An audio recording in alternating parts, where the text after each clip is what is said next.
All right, let's roll. Welcome.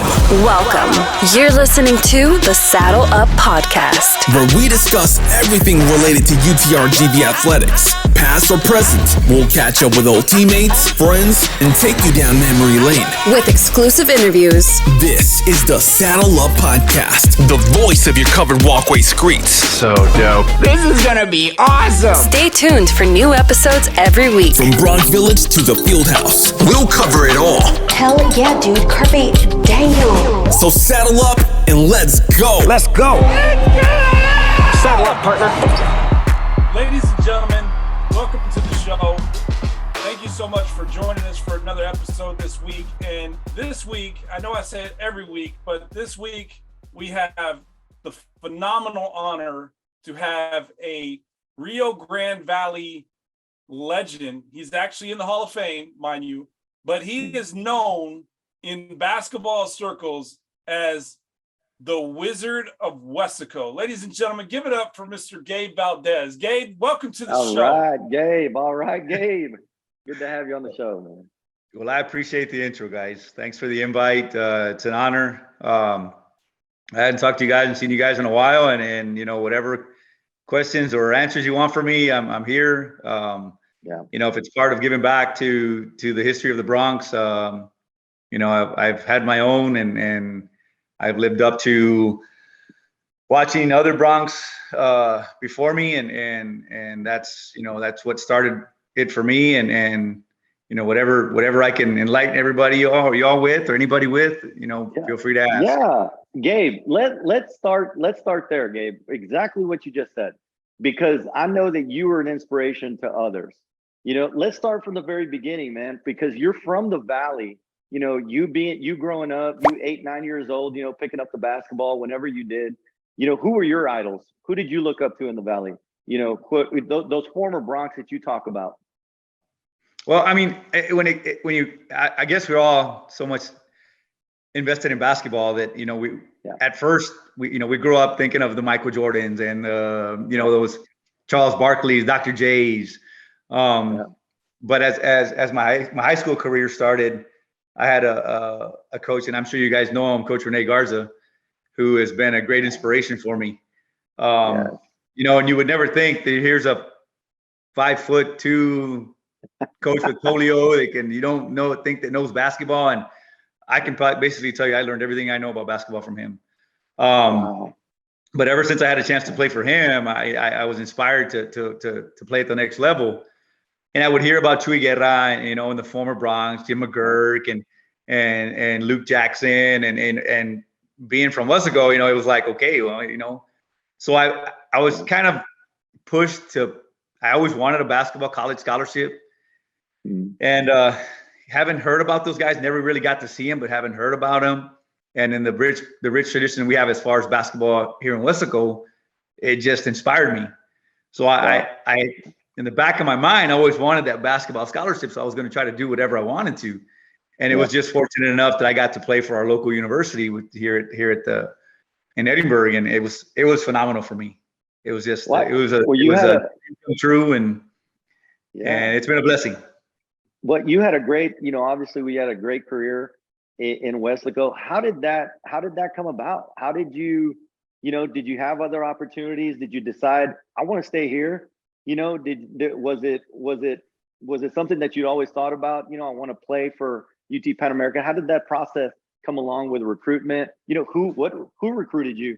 You know, and how did you? This is before like the internet, right? This is back in the day when everybody had it. Yeah, you're exactly right, man. When you had to go to the library to use the encyclopedias to do research papers, right? So this is like. I mean, for us, it was. I mean, since we're down here, the only university around here was UTPA at the time, Pan American. Right. So us as high school basketball players, you know what? Let's go watch the university. So at the time when I went to go watch them, Kevin Johnson, it was Anthony White, Junior Ray. You know, I got to watch those guys, and they had a game against capacity crowd game against DePaul that day that we went. And at that time, they had Dallas Comagese. I mean, DePaul was loaded. So Ricky Myers. Yeah. Yeah. So when I went to that game, it was kind of like, and of course, it's not like we could get in the car and go to, UT or, right down the road, So UTPA was, or, Pan American back then was the only university. So when I started to go to those type of games, and mind you, I couldn't afford to go to a lot. So whatever my parents could afford, I went. But it kind of stuck to me. I wanted to play for the university, And then I started hearing the rich about Chuy Guerra, one of the best assist guys in the nation from Roma. Got to meet him, Luke Jackson from Weslaco. It just kept trickling in the back of my mind. Yeah. So then coming into my senior year, before Lon Kruger left, I got a visit from Lon Kruger. And unfortunately, when he ended up leaving Pan American for a better school, not a better school, but he just went to, he ended up going to Florida, So, I mean, Pan American or Florida, which one would it be? It depends who you ask. Yeah. So that's where it started for me. Unfortunately, Coach Kruger left at the time, and I ended up playing for Coach Wall. But nonetheless, it was a step that I needed to take. There was some other schools interested, but I kept thinking about my mom at the time when I wanted to sign. So, and I wanted her to be able to see me. So, I mean, it was kind of a no-brainer for me. When Pan Am came knocking on the door, I said, let's do it. Yeah. Wow, man. So what kind of what? Yeah, that is amazing. Ladies and gentlemen, we have that on wax right now. Like, that is forever cemented in the show. You know the story. Forever. Like, yes. Oh my gosh, that's amazing. That is amazing, Gabe. I mean, let me ask you this, Gabe. So obviously we'll touch more on your career, right? About, favorite games and your time at the university. But looking back, you're a kid from Weslaco, you go to the school, and do you in that moment start to realize that you are becoming an inspiration for like kids like a G Garza or a Lalo Rios or a Brian Molina? Like, are you cognizant and present in your mind that you are making the steps, or, like a Chewy did for you? Are you cognizant that you are inspiring kids that are coming up watching the games, that you're playing in? Well, it's a good question, Matt. But like for me, I mean, back in the era that we grew up, it was tough. Mm-hmm. But I mean, we had games at Weslaco where it was. I mean, we had just opened up the Sepulveda gym, which was capacity crowd. But I had young kids coming up to me wanting to sign $100 bills. Like, I mean, we had just beat Hannah capacity. We were in the regional area finals against San Antonio Holmes, which the Cash brothers played at San Antonio Holmes. Ended up going to UT to play football. Mm-hmm. So when those games were coming along, it was more of at that time, it was more of an inspiration for me to want to play at the next level. Not necessarily where I had younger kids looking up to me. It was more of, I wanted the next step I wanted another door to open up for me. Yeah. So, and at the time, it was at the time when my senior year, looking back at it, I was more signed as a token than as a player. And I mean that in a way where, okay, well, let's pick up a Valley kid, put him on the team, and we'll get the Valley crowd to come in. So being one of the best basketball players my senior year, I mean, I got every MVP you can imagine, from all district to all Valley to all-star game MVP so in my eyes, like, I could play Division I, but in Coach Wall's eyes, it was kind of like, we just need you because you're the best kid in the Valley. So at the time when I signed, that's how they felt, but that's not how I felt. Mm-hmm. So, and that's the door that I needed open, not necessarily to be the one to help Lalo or Eric Montalvo or Brian or G. That's right. Yeah. It was the door to open up for me and to show people, because people do look at these guys that play at UMass and San Francisco with a Hispanic name, but they don't necessarily believe that you can play basketball. Right. So it was tough for me. And when I would go into summers my senior year to go play pickup ball, Swift was there, Roy Swift, Kevin Johnson. And at the time, I mean, and I'm gonna be honest with you, at the time, they were dicks with me. They didn't believe that I could play basketball. So that's crazy. You know, and as time went on, you know, I gained that respect from Kevin and Roy, and we played a pickup game. I'm sure y'all know John Braxton. Well, John Braxton, we played over at Weslaco East. I don't know, Matt, maybe you showed up one day. So Kirk and Kevin, we're all showing up playing pickup ball there at Weslaco East and John Braxton. And so we're going at it. So John Braxton makes a comment to Kirk. He says, "Gosh, damn, man, I didn't know Gabe could play like that." He says, "Yeah, he's not bad, man."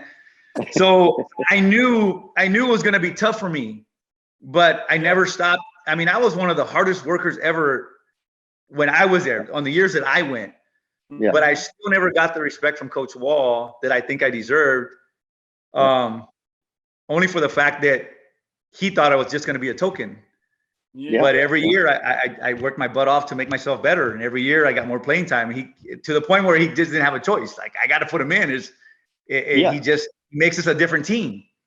So it was tough growing up, man. But I didn't look at it as I was trying to be an inspiration until I hear it now. It's like, you know, I was joking with Lalo and Eric because they came to our scrimmage. They came to our scrimmage every year. And, you know, we're there joking around. And so all of a sudden it comes out about Pan Am. And so we're joking. And all of a sudden I told Lalo and Eric, I say, "Guys, don't you ever forget, man. Don't you ever forget who opened the door for you at Pan Am." And then Lalo starts laughing. He says, "You know what? You're right. I won't say anything more." So I never looked at it like that back then. But you know, we talk about it now, and some of the guys they'll thank me for being or playing the way I did.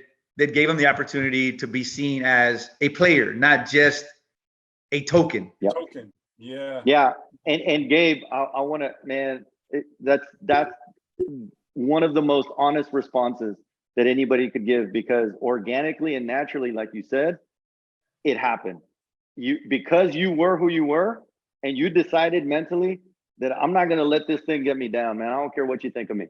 I'm going to come in there. I'm going to whip some butt every day, every practice. I'm going to make you see me.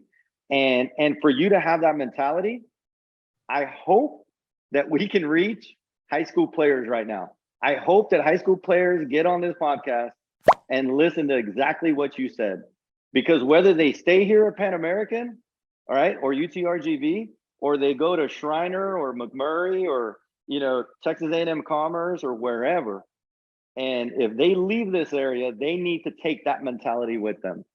Those are awesome words.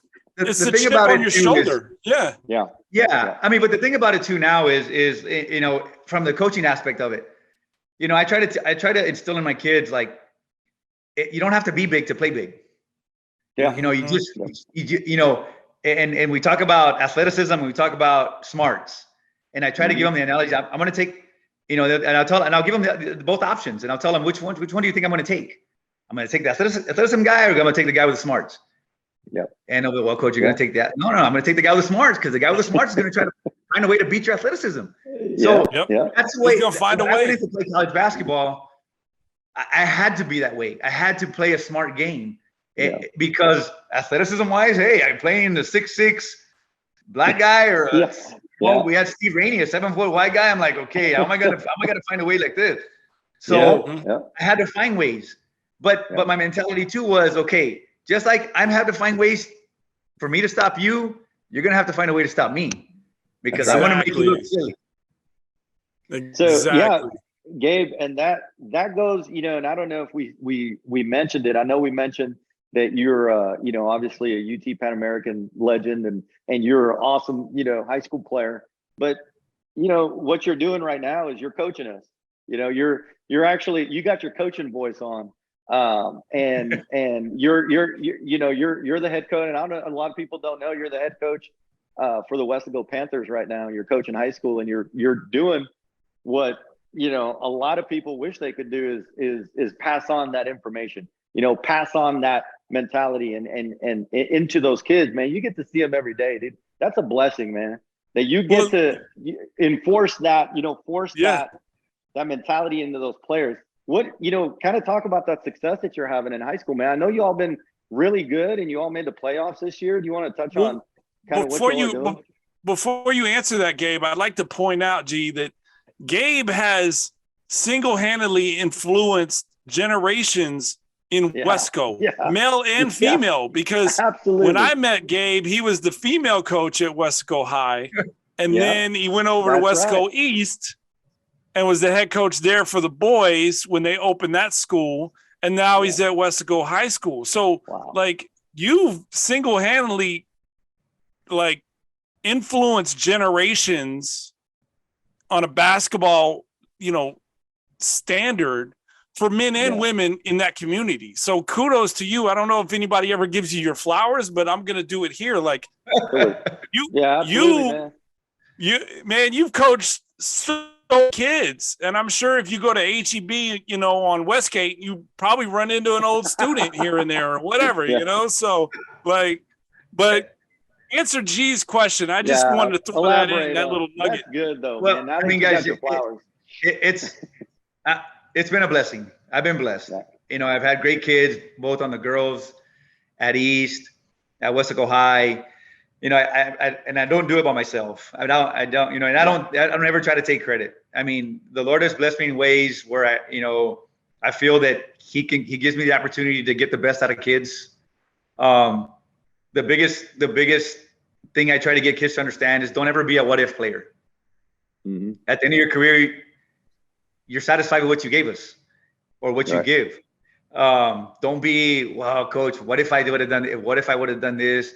When you become a what if player, then you never processed what we try to instill in you to become the best. But I've had great kids, guys. You know, I've been blessed. I've been blessed as a player. I've been blessed as a coach. I've had numerous kids, day in and day out. All I try to do is try to give them the best knowledge I can as far as how to become a good basketball player. And at the end of the day, it's not really about the basketball. I try to get these kids to understand life is much more than just what we love to do. But I do try to get them to understand that basketball got me where I'm at. And you know, I owe everything to my mom and dad. But you know, the game of basketball has really set a tone for me, and being able to reach a lot of kids. You know, and I try to get them to understand. You know, and in the game of basketball at a Division I level, being 6'3" is really minute. Being 6'3" and Hispanic is even worse. You know, and the truth is the truth and reality is reality. But it's like I tell them, you don't have to be big to play big. And it's one of the biggest messages I give it to every kid every year. But you know, it's I don't do it by myself, guys. I have a staff that helps me.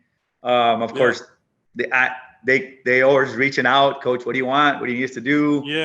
You know, and I'm more of a hands-on guy. If I don't like what I'm seeing or what's being introduced by my staff, then I'm always stepping in and I'm always telling them, and this is what we need to do. This is how it needs to be said, because that's the way they're going to understand it.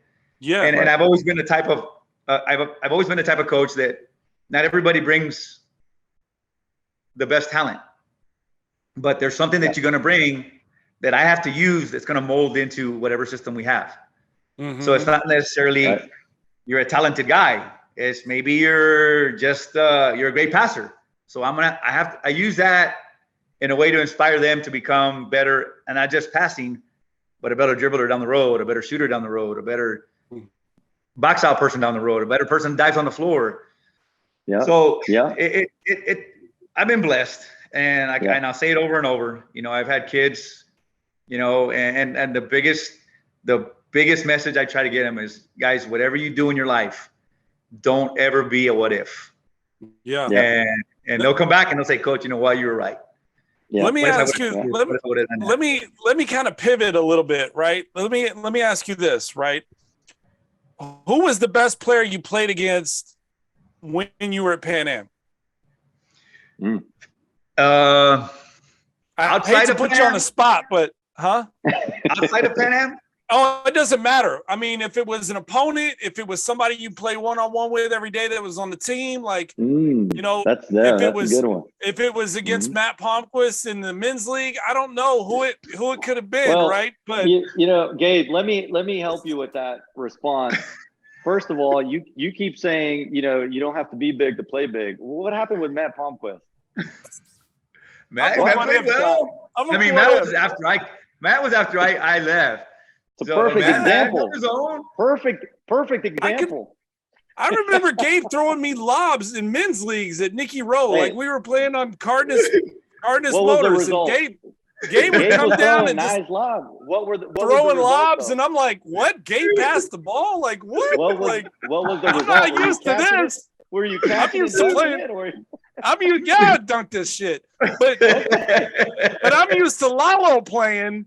I'm used to playing with Lalo, and Lalo never passed the ball. So you're talking about no passing at all. It's causing half court. Eric Montalvo never passed the ball. Like Brian Molina never passed the ball. Like Gabe's dropping dimes. I'm like, dude, Gabe should have been like born like 10 years later, and we would have killed it. Oh man! But no, going back, who was the best player? No offense to Lalo. No, he's gonna watch this. Yeah, no offense to Lalo. He's gonna go, Lalo. If you're watching this, man, I'm sorry. He didn't mean that. No, I'm gonna send him the link so you can see it. Yeah, Lalo will watch it. Lalo's gonna watch it, right? Lalo's watching it on Rocky's pumpkin patch right now. Shout out to Rocky, right? And so, shout out to Rock, man. But going back to the question, who was the player like that you remember was like either a tough guard or like an opponent that it was a really, really tough matchup that night, or you were just like, whoa, this dude can flat out ball? Like, who was that guy? Well, I mean, there's a few, Matt. One that when I came in as a freshman, we had a point guard by the name of Lee Body. He was from Canton, Ohio.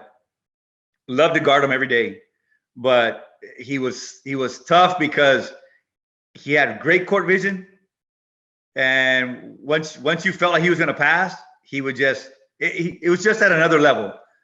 But I learned so much from him that it helped me down the road.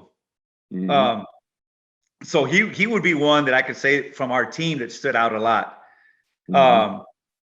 When I played against, there was a guy by the name of, there was actually two, one was BJ Armstrong, which at the time he was playing for Iowa.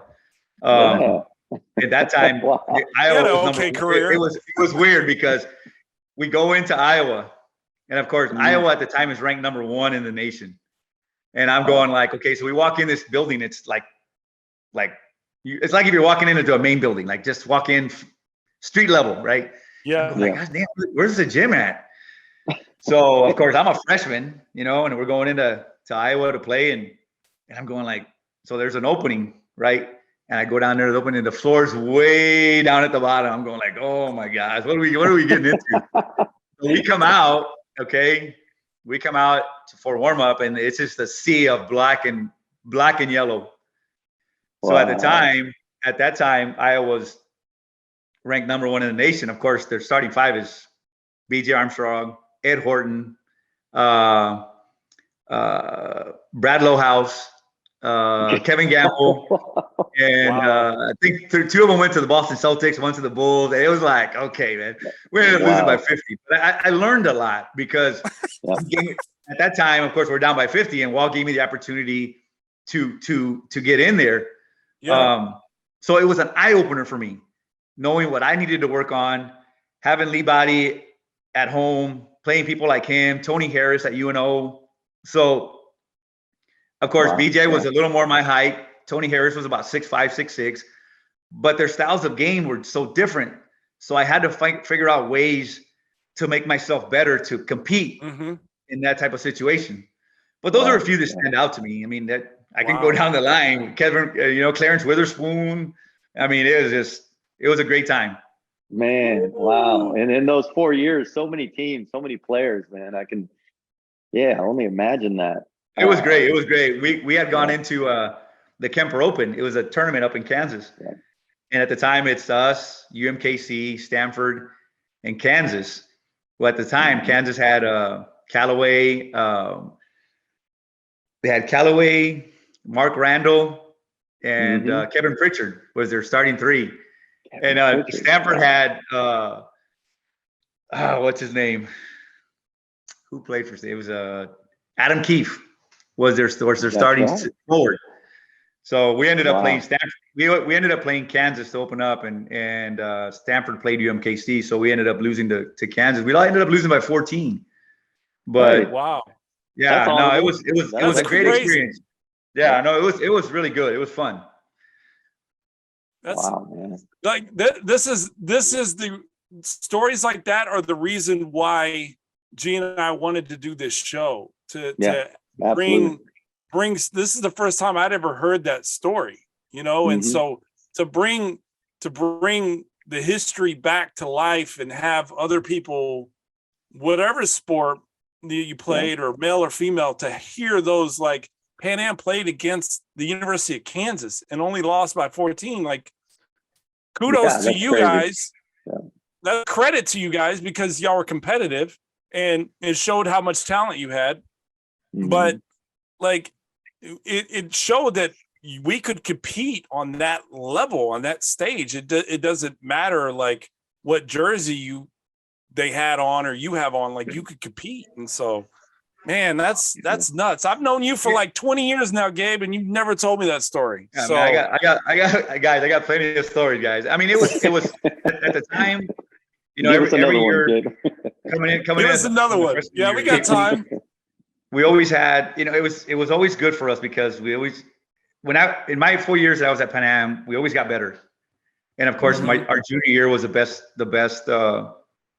season we've ever had at Pan Am as far as my 4 years.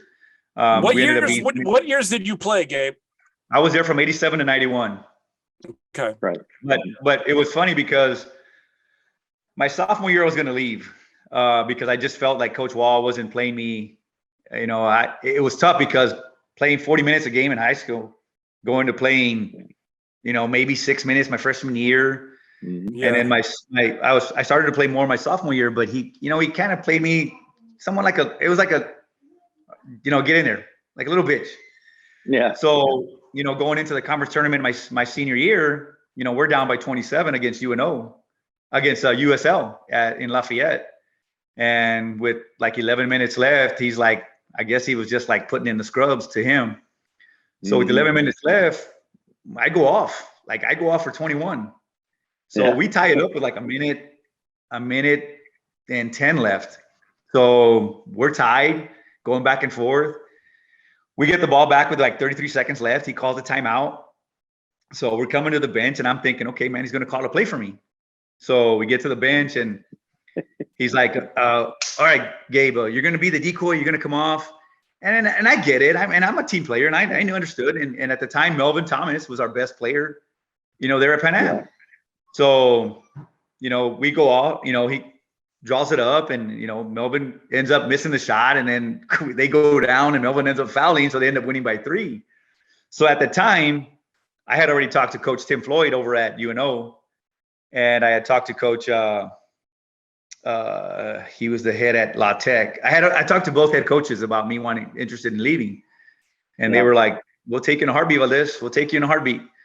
So when we got to the airport, Wall calls me over. He says, hey, Gabe, look, you had a great game. I can see you in a starting role next year. I said, well, Coach, I need to when I get home, I'm gonna talk to my mom, but I might be transferring. He goes, well, no, let's talk about it. I said, well, let me talk to my mom when I get home and then I'll let you know. So at the time I get back to the Valley. And of course I talked to my mom and my mom's like, well, mijo, I'm not going to get to see you anymore. She goes, I said, so, that made my decision. And that was it. Yeah. When I got back, when we got back to my junior year, Wall had brought in one of the best recruiting classes Pan Am had in a while.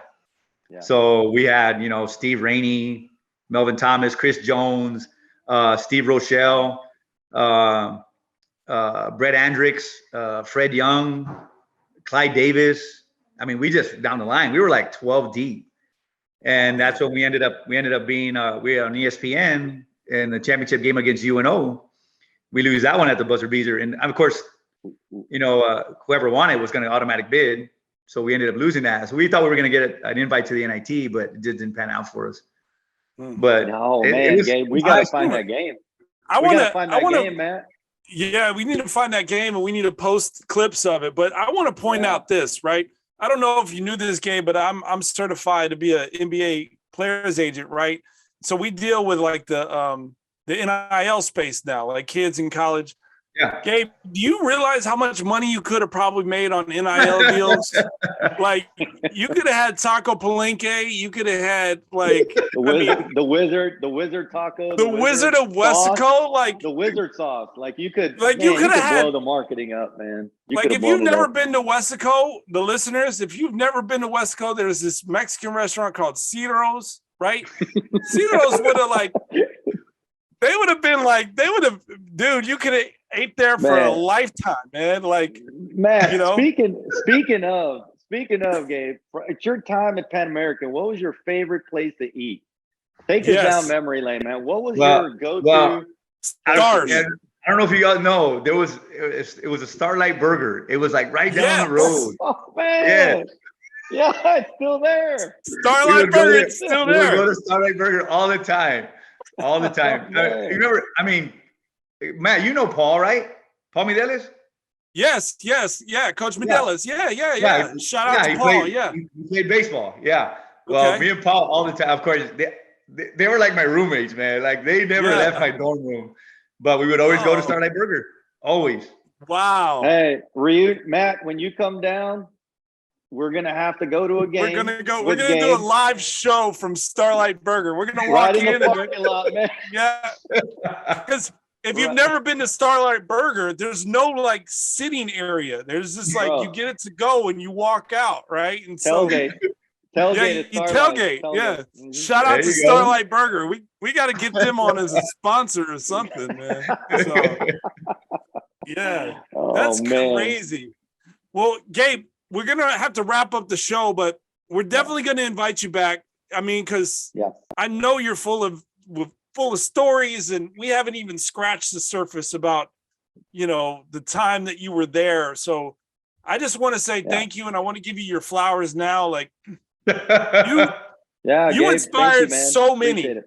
You inspired so many, and without you paving the way for the way you did, the way Chewy did for you, and the way you did for G and guys like Lalo and Eric, like you deserve a tremendous amount of credit. And I want to say, I always knew you could play.